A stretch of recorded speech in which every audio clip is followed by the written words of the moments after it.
Happy Friday, everyone. So excited that you're here today and happy PLC Day. We have very exciting news to share with you today. We know that we have done some sprinkling about the pineapple chart, but today is the day that we're going to dive in and check out what this Low Country virtual pineapple chart is going to be for us. So really excited to kick this off with you all today. Your PLC lead teachers have a couple things planned for us to do in your groups this afternoon when you meet, or this morning as you're meeting.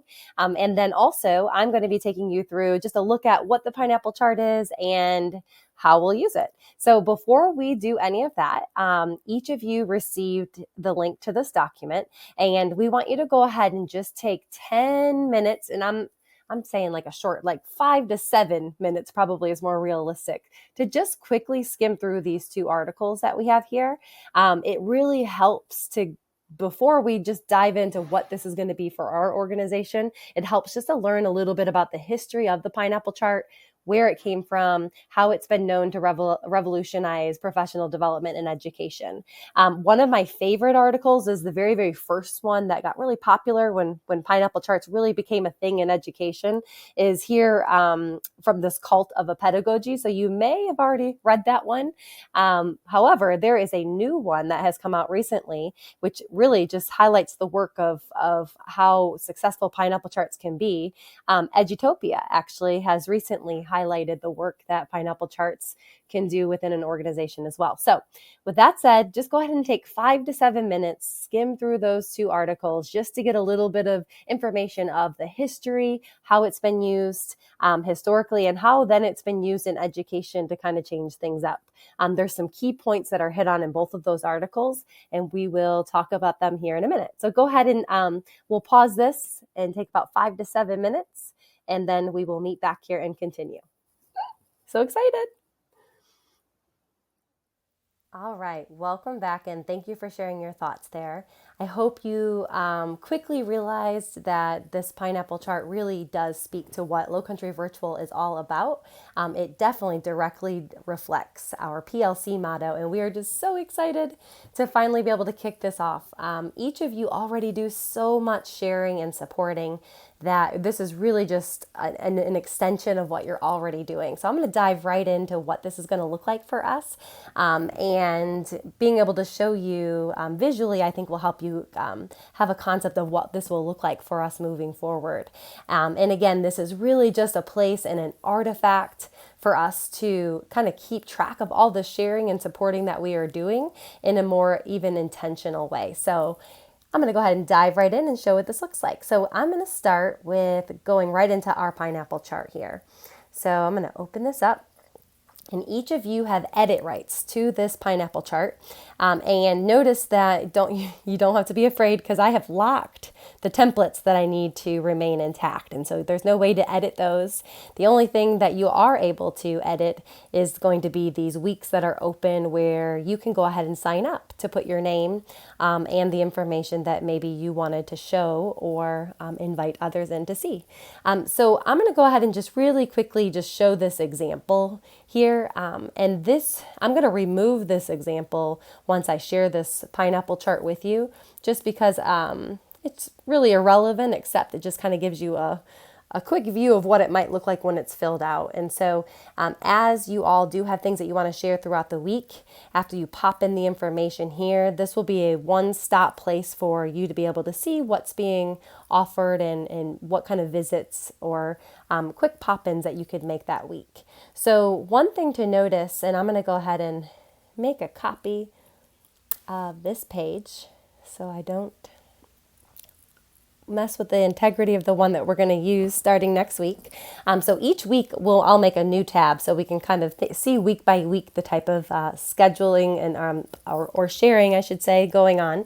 And as you're filling in your information here, you can just populate it over, and notice that when you choose options on these drop-down menus, the reason why it's really important that we always sign up here in the pineapple chart in this Google Sheet is because we're collecting this artifact of data as well. So for example, whenever you choose something, it chooses a different color. So that will allow us to quickly later on see a little bit of data that may be useful.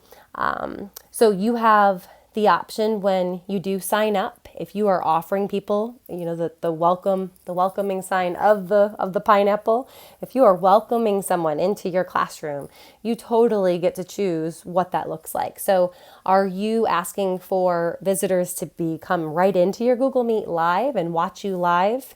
Is this a lesson that you're not recording? It's if you're there, you see it. If you're not there, you missed it, type of deal. That's when you would choose that live option. And maybe this lesson just isn't a good one for visitors to be in. Maybe this is something you and your students have really worked hard for, and it might distract them if an actual outside visitor came today, but it was so good and you wanted to share it, so you recorded the lesson, and you're gonna pop the link back here for us. So then you would choose that recorded type. Or maybe you're okay with both. Maybe it's no big deal if someone wants to pop in and watch you live, and you've also were able to record that lesson. And so then you would also pop that link back over here in that meeting link or recording section. So again, just choosing which option that you're inviting people or welcoming people into your virtual world. And then this is just a place for you to give a quick description of what it is that you're showing. If you have it already on a different plan, like on a different document, and you don't feel like typing it again in here, feel free to link it in here, or you can just give a quick sentence or maybe 3 words. This is really just to give us an idea of what we're going to see at this date and time in your class, or maybe in that recording. Also, you can choose something that you're highlighting, and please know that this is not an exhaustive list. So if we need to add to this, just communicate that with me and we can add some items to this drop down, or we also have this other choice. But again, depending on what option that you choose, it changes a different color, so that in the end we can say, we had a lot of people sharing in this area, but maybe we need to focus on this or whatever. So just be sure to choose that as close as you can, as accurate as you can. And if you find that we're doing a lot of something that's not on this list, communicate that with your PLC leads or myself, and we'll make sure that we get that in there, so we're reporting this accurate as we can. And then the last thing here is just which SCTS instructional domain does this concept tie to, or does it relate to? And if for some reason it isn't, which I can't think of one example that wouldn't tie to one of these, but if you think we need to add an other to that, or that doesn't match up, again, we want this data to be useful, so communicate that to us so we can do that. All right, so that is the pineapple chart. This is the actual sheet that you will sign up on. We are also going to be communicating this in Slack as well, so I'm going to show that channel here in just a minute. But first, I want to really quickly show you one way to make sure that you never miss out if somebody were to sign up on this sheet. So there's a cool feature within Google Sheets that allows you to set up a notification rule. So what I'm going to do for myself, and I encourage you all to do this as well, is to go ahead and set up that rule. Now, if you would rather just follow in Slack all the time, that's fine. That's totally cool with me. Just make sure that you're signing up on the sheet, because that's where the data will come from, and that's how we'll actually access your links. But if you don't want to set up this notification rule and you would rather just follow in Slack, you can go for that as well. But I'm going to show this just in case, because I know I will be setting this up, and I'm going to set mine up right now. So go to Tools, Notification Rules, and you have the option to say if you want it to be anytime a user submits a form, or changes are made, because this isn't a form. So any changes are made, and you can choose if you get an email like every single time somebody changes it. I do not suggest you choose this right here, because this will give you an email if anybody makes any changes in this document. So if you do this daily digest, this right here, this will notify you at the very, very end of the day in one email what was changed that day. So if that's easier for you, I know we all have different ways of keeping up with information that comes at us daily. I prefer it to come in this notification rule for me. That would be easier than keeping up with Slack. But you may feel differently. So definitely this next option I'm going to show you is an option as well. So jumping right into Slack here, I'm going to pull this up. So here is our Pineapple channel. All right. So obviously this will disappear. a little bit later. But you can see it says, what are your pineapple requests? Reply in this thread, which will remain pinned at the top of this channel. If you see a post with a similar request, you want to go ahead and show your interest with a thumbs up.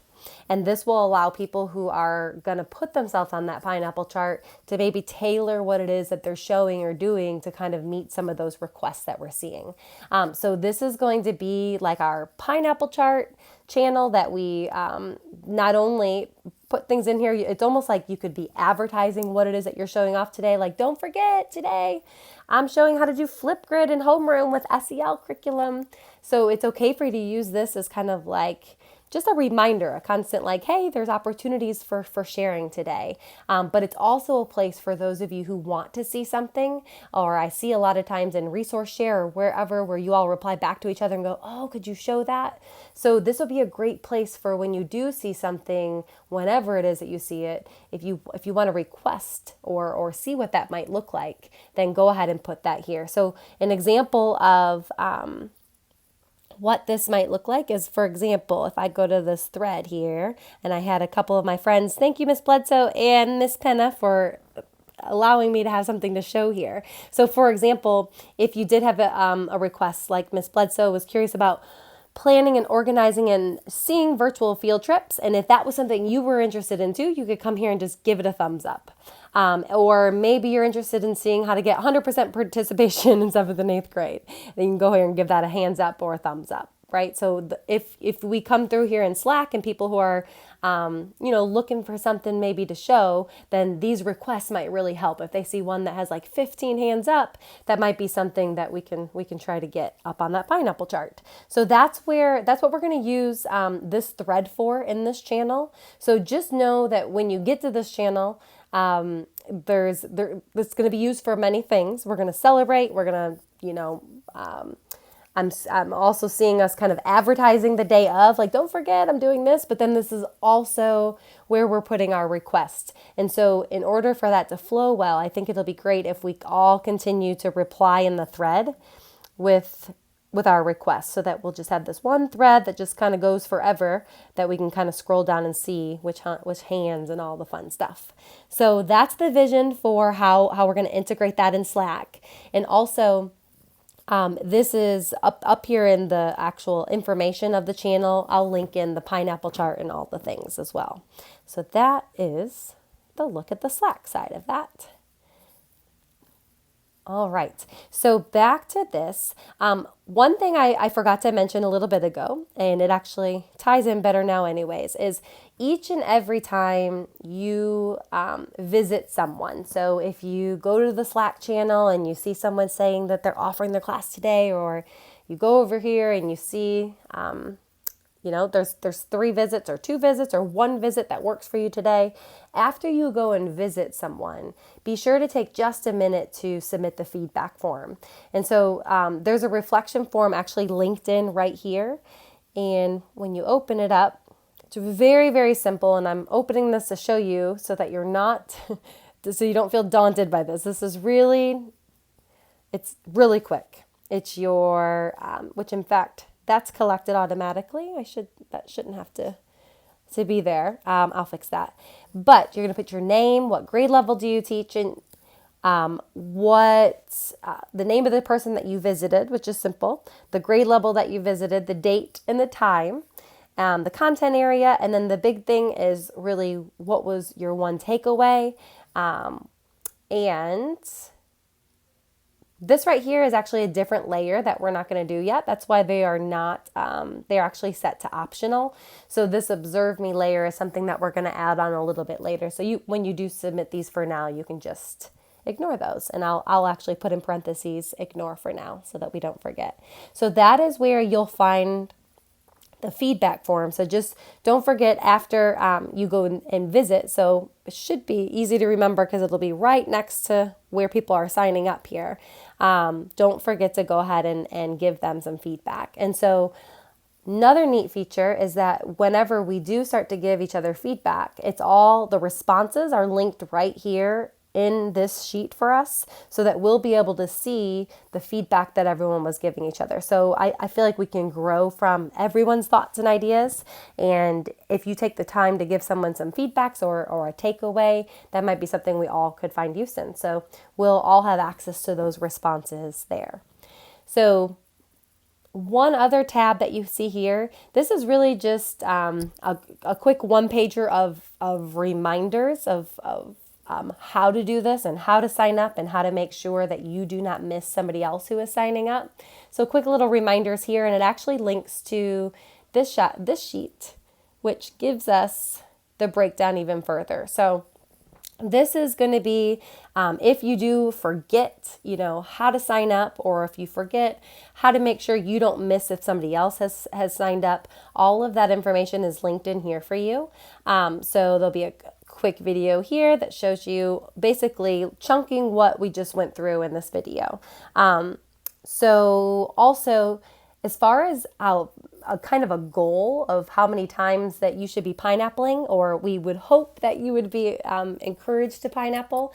So really, again, the whole thing with the pineapple chart is this is not a mandatory thing. This is totally based on our culture of sharing and supporting each other. So because this is not mandatory, these are just suggestions. And so maybe a good target would be about 2 per week, if that's doable for you. And that could mean that maybe you offer one, which means you're welcoming people into your classroom one time, or maybe you've recorded a lesson that you plan to put on the pineapple chart. That could serve as your one. Or maybe you going to visit and actually completing an observation form and a feedback form for someone, that counts as well.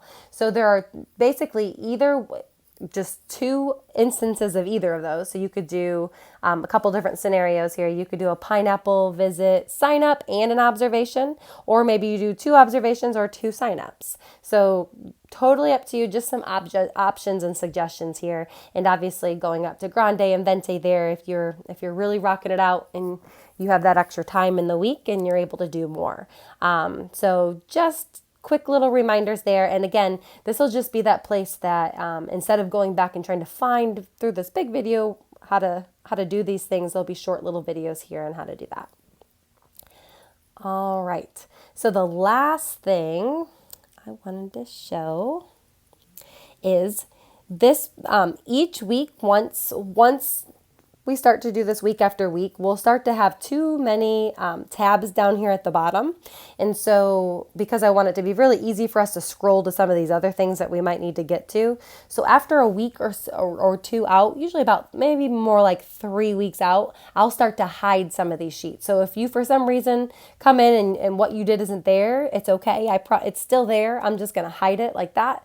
And I can always go back and get that again and we can unhide it. So it doesn't get deleted. I'm just kind of cleaning it up so that we really just see the week, the current week and then the week ahead, just to kind of keep it really focused. So that is it. So that is a quick overview of our pineapple chart. Again, some of these information was linked in here as well. And I'm really excited to kick this off this next week. And I will Slack with you all. And I know many of you are already posting in there right now. And again, super excited. And thank you all for being part of this and part of LCV. Have a wonderful day.